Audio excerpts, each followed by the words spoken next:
Welcome to the Bryan Foltice Behavioral Finance Podcast, where we unravel the mysteries of behavioral finance and unlock the secrets to making smarter, more informed decisions with your money.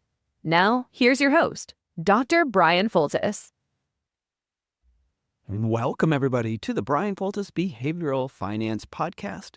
It's me, Bryan Foltice, and today we are going to be talking about the different types of intensity levels that not only we have in our life, but in our finances, particularly when it comes to paying off our loans. So thank you very much for tuning in today. And if you like what you hear and want to help me spread the word of behavioral and personal finance, please make sure you like and subscribe. If you have anything nice to say, we'd love to see that. That does help the algorithm get this out to more people, spread the word, and really try to help people make better financial decisions. After all, that's what I'm here talking to my computer in order to do. So again, thank you very much. Today, we're going to jump right into these intensity levels of paying off our loans or our debt. And this comes around the section that I have in the Money Strong program that's called Overcoming Student Loans and Other Debts.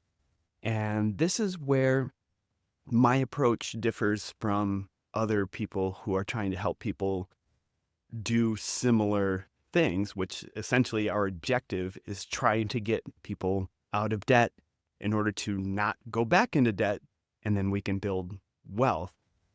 But what I've observed is not everybody is wired the same way. And so when we're trying to come up with our intensity levels in order to come out of debt, not everybody should be coached or encouraged to do the same thing or to work through their debt the exact same way.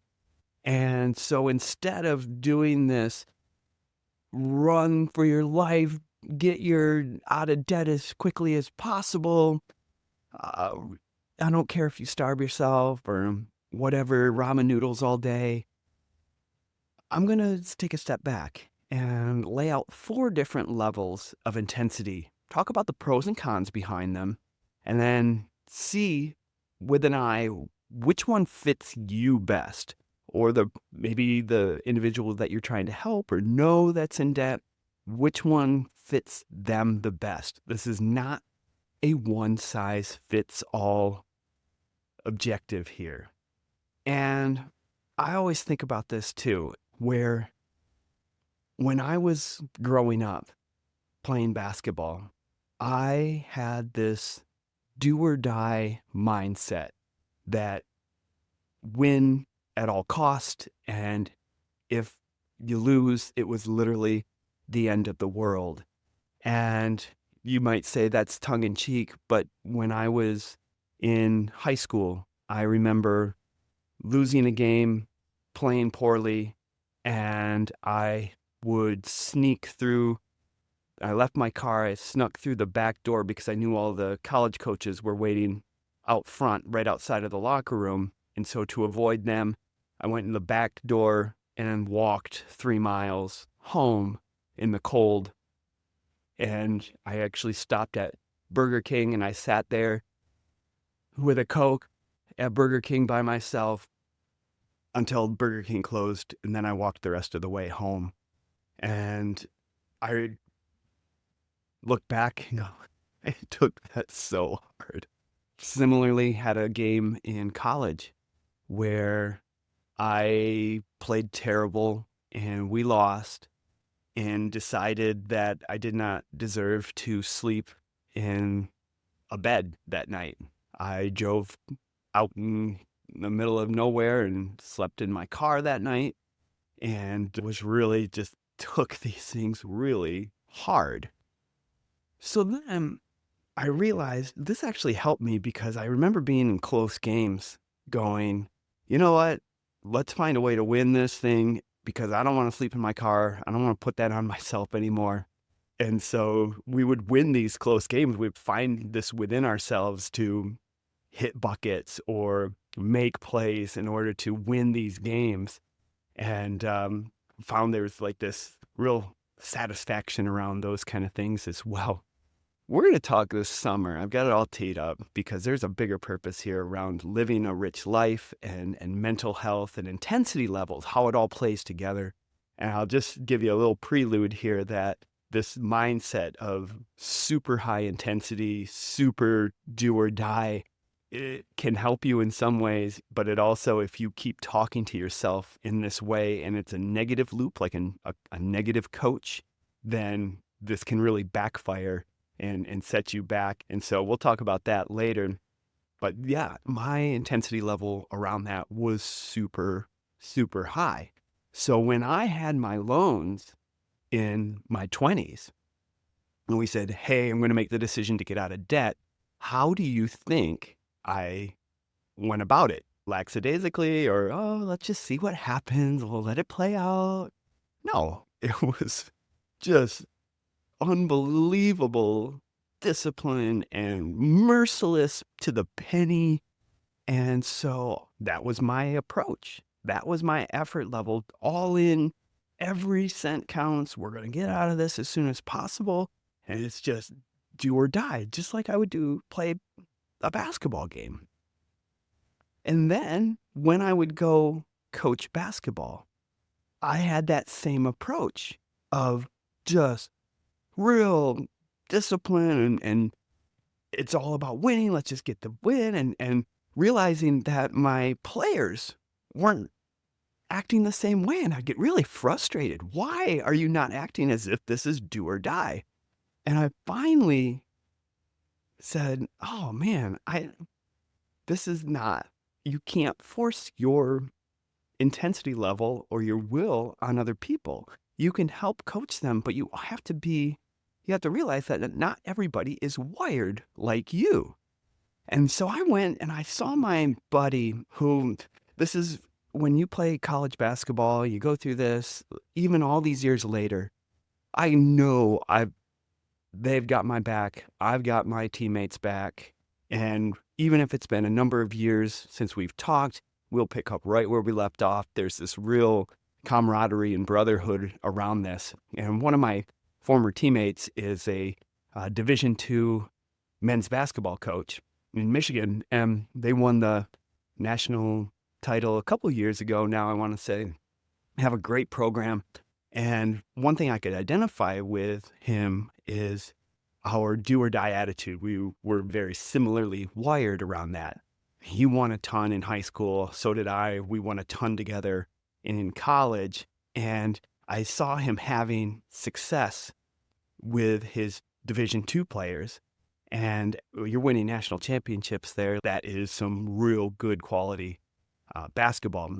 And I asked him, I said, do you coach your players the same way you played? And he said, no. He said, if I did, I wouldn't have anybody to coach because not everybody, there's only a select few players that had the same mindset as us. And everybody else we have to deal with different. And if you didn't, I wouldn't be able to do it. So he recognized this and adapted very quickly. And that's what helped him be successful. And so this is where, all that to say, when we are talking about getting out of debt, I'm trying to evolve here. I'm trying to be a better coach in order to help people and go, we don't have to all do rice and beans and mercilessly eke out every penny here, but I want to lay out the 4. So we're finally getting there, friends. Sorry for the tangent. We're finally going to get to the 4 intensity levels here, and we'll break them down, figure out which one is best for you. Number 1, minimal effort.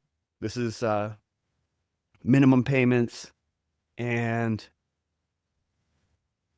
minimum payments. So if your monthly budget is tight, you don't have a lot of certainty around your financial situation, this is less than ideal, in my opinion, but at least it's something. At least you're making your minimum payments, you're not defaulting on your debt, and you have an acknowledgement of paying off your loans. You're not just going to go into delinquency or default on these debts. And that's why I say it's better than level 0, which I'm making up, which is completely ignoring or completely avoiding the situation. Minimum effort, making minimum payments, It's going to slow your progress. It's going to take forever, and you're going to pay way higher interest costs. So it's this loan that we're trying to get out of. It's going to stay in your life for longer than it maybe needs to, and you are going to pay more interest instead of, when you're investing, actually earn interest. So minimum effort, level 1. Number 2 is this moderate effort. So this is where I get a lot of people talking about trying to balance their approach to paying off debt, but then also contributing a little bit into retirement and into investing. So if you have some good income and there's some money to be spread around, then I think this is a good approach that you can use, where you're using your money to go towards competing goals. So a little bit extra is going into your debt repayment, but then you're also saving for retirement. You're also saving for maybe a new house or whatever your other financial goals are. You're going to make progress in both. And this is good because at least you're moving both in the right direction. Your debt repayment is reducing, your investments are growing. The only downside that I really see to this is you're slowing your progress. You're going to slow down your progress on both ends, where getting out of debt is going to take on a little bit. You're going to take extra time. You're going to pay extra interest on that. So based on the numbers, that could work against you. At the same time, if you also have really low interest on some of your debts, mathematically, that might be a good thing to slow down your progress, as you can get more returns on your investment. So this balance approach, and this is where I've really come around here. I've seen it work, where Mandy and I, that's what we used in our approach to paying off our loans, where we could have been more merciless. We could have gotten out of debt quicker, but we just balanced it out, where we had our own savings, our own investment, our retirement, and then we were still knocking our way out of her student loans. And I finally have come to this more moderate level here as I've aged and hopefully gotten a little more wise in my time. But good for making progress on both sides, can slow down the process. There's our takeaways for this level 2 moderate effort balanced approach. Next, when we move into level 3, is this high effort. And we're moving into the high effort, where you're focused on this debt payment. And this is where my default usually goes to when it's trying to coach people, because my intention is I want my students to get out of debt as quickly as possible. I know how it feels like to be in debt. And I know what it feels like to put my head on the pillow when I'm in debt. I also know how it feels like to be out of debt. And I know what it feels like to put my head on the pillow and not owe anybody anything. And I want people to get to that other side where they don't have the debt, and I want them to do it as quickly as possible. This is what brings me to my default. Like, let's make this happen. Let's high effort. Now you can see I'm already going back, reverting to my old basketball playing self. And if you have that disposable income, in my opinion, there's a satisfaction of really making efficient progress. So if I have extra money at the end of the month, I know where it goes. I am making fast progress. I'm feeling my overall stress and anxiety reduce. So you have that benefit as well. And it just feels really good. There's that certain element of discipline that feels really good for most people. If I'm getting up and going to the gym every morning, or for me, it's rocking the Peloton upstairs in my workout room and then doing both. When I'm doing that, I'm seeing the results. I'm feeling good. It's high effort, but man, there's that payoff that keeps working in my favor. And so this is where the high effort has many pros and many benefits for putting that effort in. Only downside I can think about is, man, putting all that extra money into debt repayment temporarily limits our funding for our savings and investing goals. So that's the downside of it. It puts our investing goals and other savings goals on pause for a little while until it is paid off. But what I like to tell students is the idea of doing our monthly financial plan is to have money left over at the end of the month. That money can go towards debt, and I encourage students to do that. Knock out that debt as soon as possible with all that extra money. And if you are not depriving yourself and living a happy lifestyle that's happy within your own means, naturally what can happen with that amount of money when you're done paying off your loans is that easily converts into higher savings. So that, whatever money that is, if that's $500 a month that was going towards your debts, suddenly moves into the next phase of wealth building where you're prioritizing your flexibility fund, 3 to 6 months worth of expenses. Then you're moving into higher contributions for your retirement, and you start the wealth building process with that extra money. It just flips over there, but it does slow that progress because you can't put them in both every month. That's the high effort. This is our focused debt payoff. And then you have level 4, which is your extreme intense effort. So think about somebody really cutting back on expenses in order to work your way out of debt.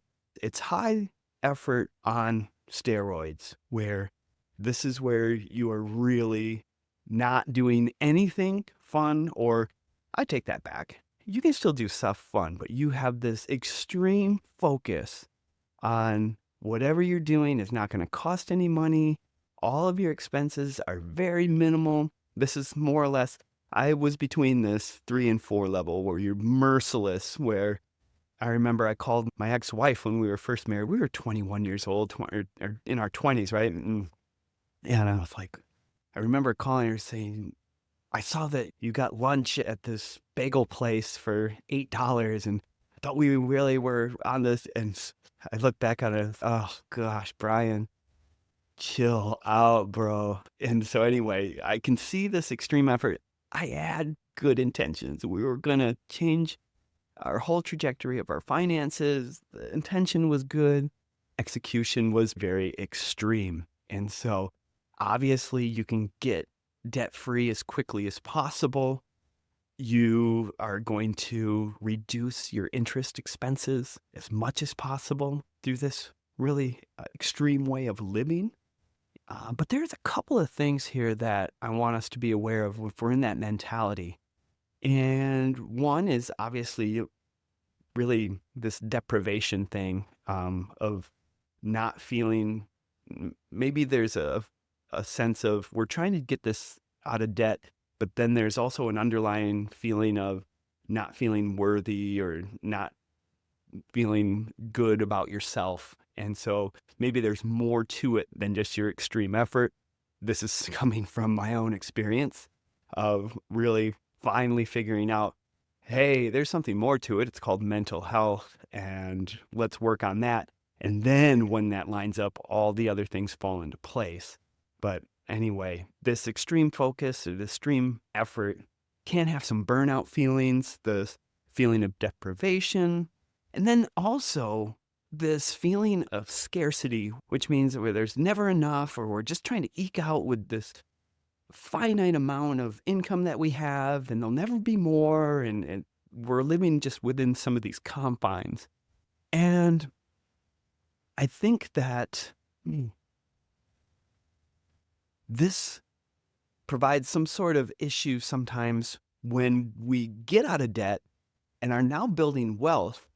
Keeping that same mindset can really hurt us. And this is what we start seeing, where we get out of debt and now we're saving a ton of money and we're still living this more or less deprived life. Now, I'm not talking about a life where we're living within our means. I'm talking this real extreme level and of saving, and you have the real high percentage in order to get out of debt. This sometimes becomes this mindset of I'm just not able to spend it, because one of these days you're actually going to have money set aside. And if you're living this extreme payment cutting, no expenses lifestyle, I've noticed it's really hard for these individuals to turn it on. And this is where we say, just be careful. If you have this extreme intense effort, we want you to be aware of, first, is there anything else going on that might be a bigger issue?